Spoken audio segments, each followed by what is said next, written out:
Hello Digidestins, this is Kyle D, better known as Ridemyavatar, and today I'm bringing you a deck profile.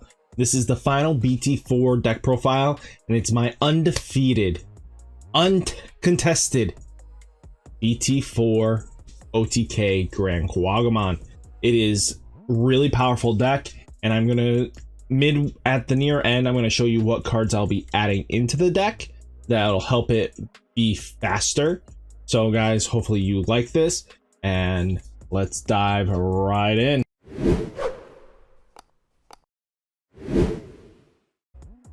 Here we are with the deck profile. Gotta love it. Love my deck box. First off, we're gonna be talking about the jankiness of my eggs. So first off, I play one Minamon. Because again, while your Digimon is at least a level 6, gain 1000 DP. I think it's really good. It gets tossed out for the next format, but that's fine. We play 2 Budmon. So while this Digimon has Digiburst, this Digimon gets plus 1000 DP. Again, I play 2 because there are situations where I need Budmon to go off. Because again, it'll fall under the right stack. And when it does, it goes off really nastily.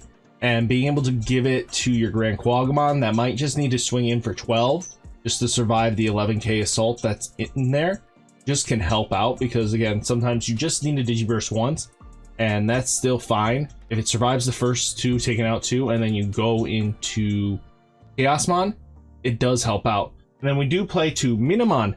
Minamon is so when it attacks one of your opponent's Digimon, this Digimon gives 1000 DP. Again, this is really only useful when you swing in with Chaosmon. Chaosmon is what you swing into with that.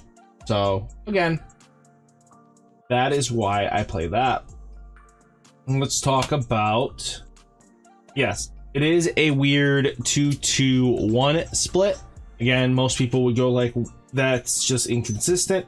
Again, most of the time you do Digiburst a lot of your cards, so there's just no point in actually like having consistency, because again, in the certain situations, they are all useful. They all get power at the right time. The only one that isn't is the Minamon. And again, I like having it because again, there's sometimes a 6 tower that I can get off, and he's just really good. So we play 2 Terriermon. Being able to knock off Blue's ability to actually gain an extra memory through Hammer Spark, and this card is still viable against like OT Lilithmon Loop and stuff like that. You're gonna definitely want it. Lalamon is in here for if we Digiburst it out, we at least get a rookie. Sometimes your fate really hates you, and I'm not joking. Like, it really does hate you, and this is the only card you get for your rookie for a couple turns. So being able to Digiburst it out and then go in further is just really nice. Next, we play 3 Tentomon. Tentomon's really nice. I think, sadly, I will be taking him out for the new support, but Tentomon is on play. Reveal the top card of your deck. This Digimon, if the card is green Digimon, add it to your hand. Otherwise, place it at the bottom of your deck. So again, we have plenty of targets. Usually it never whiffs. So I am very proud of that card. We have Argomon for being Argomon plays. Again, being a 3k 2-drop is just fantastic. Next, we do play the OTK enabler, Palmon. Palmon's just really nice at the end of the day. I can't express how much I love the Palmon. Just because, again, Palmon being Digiburst out, give you something jamming, is just nasty. I think it really does help out. Next, let's talk about the champion line. So, first off, we do play the Digimon package. A 4-drop, even if you have to hard play a 4-drop, or they give you 1 memory, you're only giving them 3. Yes, that's ridiculous, but if you can evolve further and get into your Mega, it's not going to hurt you as much. Again, he's great for the on play, but when your deck is flooded, when your hand is flooded with the champions, it kind of gets sad. Next, we do play Kabuterimon at a play set. A blocker Kabuterimon at that. Being able to block is just super important against some rookie rush strategies. Again, they get really nasty going forwards, and we want to prevent them from killing us. We have Woodmon for being Woodmon. So Woodmon is definitely a great play. So blocker, lose 2 memory. Again, he kind of comes out because, again, we're going to have a faster card in Weedmon. So that's really it. And then I want to thank Togemon. Togemon is really interesting. I can't express how many times it does whiff a lot. But that whiff, though it pluses me 1, I move 3 possible bad cards that I was bricking to the bottom of my deck, and then being able to get to the combo pieces I need a little bit quicker. It just does really help. But then there's times it just hits every single time, and that's what I love. It's like a double-edged sword, and I love cards like this, but sadly it's going to come out for better cards. Next, let's talk about the Ultimate Line package, shall we? So first off, we have 4 Blossomon, because why wouldn't you play Digisorption with this deck? Because again, being able to rest them on and then pretty much Digivolve either standing up or rested is just really good. I love being able to Digivolve for free and just come in for free. The package is so good. Next, we do play Lalamon. Lalamon for Digiburst 2 to suspend one of your opponent's Digimon, and it's in its evolutionary source and you have a tamer out. Congratulations, you're resting one of your opponent's mons. Really good, really powerful.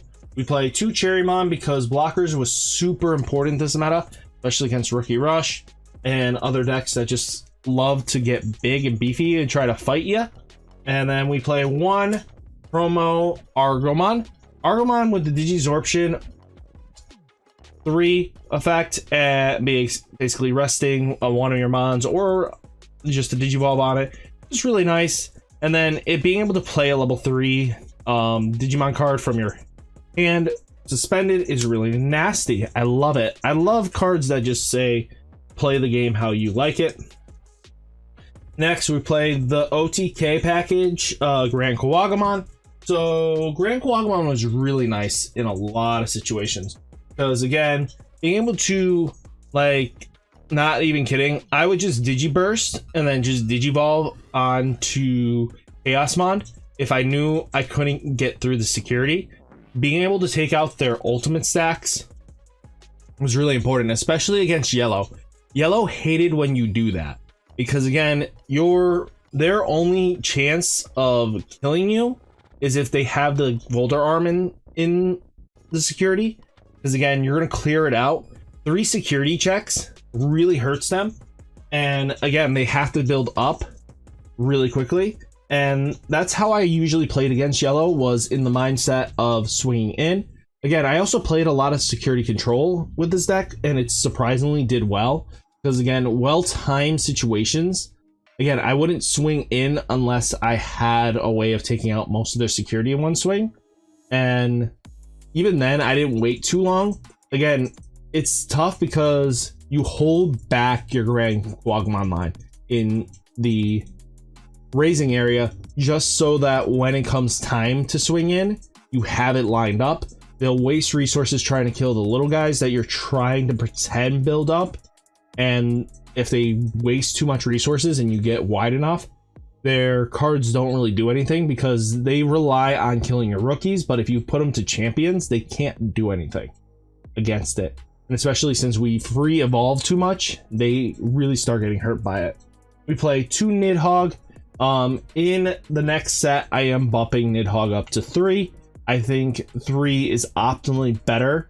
It just 2 I felt way too inconsistent of seeing, especially against Rookie Rush and boards that love to spam out stuff. We're going to be coming into Lord Nightmon territory, and you want to be able to take them out because, again, being able to Digiverse 5 from a stack and send all rested units to the bottom of the deck and forcing evolutions to fall off is just really nice. It stops on deletions and stuff. I literally love it. Next, we do have Chaosmon. Chaosmon, I love Chaosmon. I have a love-hate relationship with him. Sometimes he floods my hand, and I just brick because he's flooding my hand.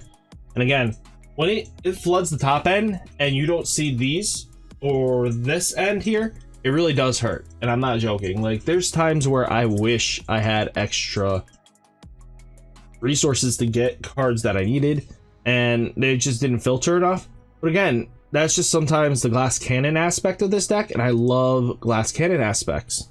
Next, we did play 2 Needle Spray, 1 Hidden Potential Discovery, and 2 Mimis. Again, Hidden Potential being able to cheat in Chaosmon for 1 memory sometimes was just nasty enough in its own right, and your opponent was just like, I'm dead here, ain't I? Yes, you are. There's nothing left you can do. And it's like, cool, I'm just gonna win the game here. And that's what I hoped. And that's what we did. We tried to win the game from there. So again, this is the deck. And again, like I mentioned before, there was just times where, like, they had an ultimate. I'm not joking. I would just Digiburst everything, slam down Chaosmon, and swing into their ultimate and just take it out. Because again, it was just better to take out the Mon before swinging in without risking.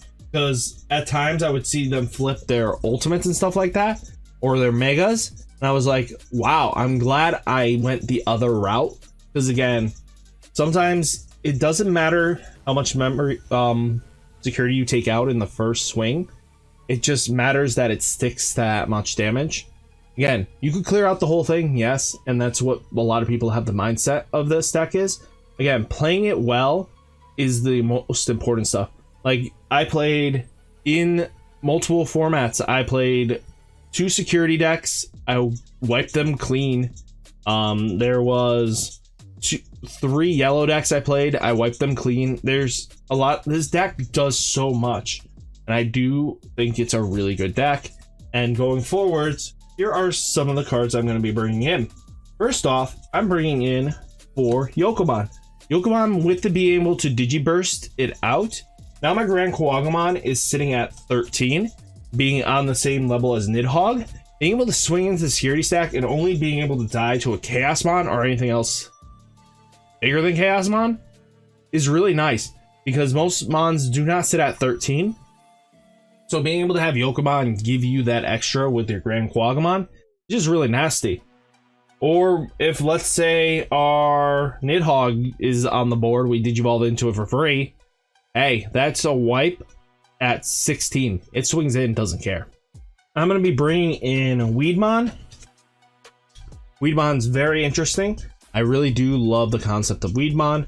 It just, Digiburst it out and gain memory. I'm going to bring in 3 or 4, depending on how I feel. I think 3 is just enough, because then I can bring in 1 more Nidhogg here.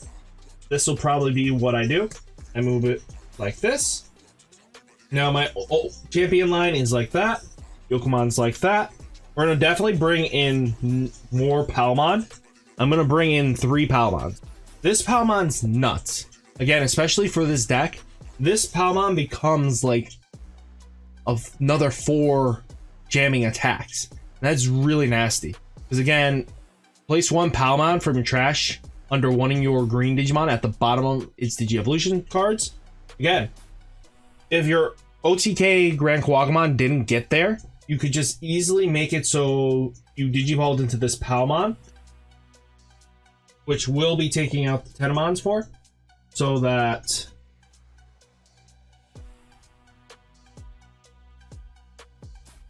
when Palmon swings in and dies, because it's going to die because it's 2k, or if you really want to make sure it dies, then you can put the jamming underneath it. Now you have an extra resource that you didn't have, because sometimes you get these wonky lines so that you had to play a rookie down and then you had to Digivolve up. You didn't get the final resource, but now you get to slam down this Palmon underneath, and now you have jamming. Again, really nasty, really powerful. And then we're going to definitely be playing 2 Takomi Abia. You might be wondering, what are you going to be taking out for that? I'm taking out Needle Spray for that, to be honest with you. The reason for this is because this is better in the Rookie Rush matchup. Many times I didn't care about the flower cannon going off. I mean, the needle spray. And just sometimes I just needed this. Being able to, when one of your Digimon digivolves, you may suspend this tamer to draw a card. Being able to plus when you digivolve, because we're going to be rapid digivolving anyway. Really good, because that now filters your deck faster. And then all level 3 Digimon, Rookie Rush is our biggest threat and biggest problem. And I think this allowed us to get there. And I'm not joking. I love this deck. This deck is super good, and hopefully you guys enjoy it. And I'll catch you in the next one. Peace!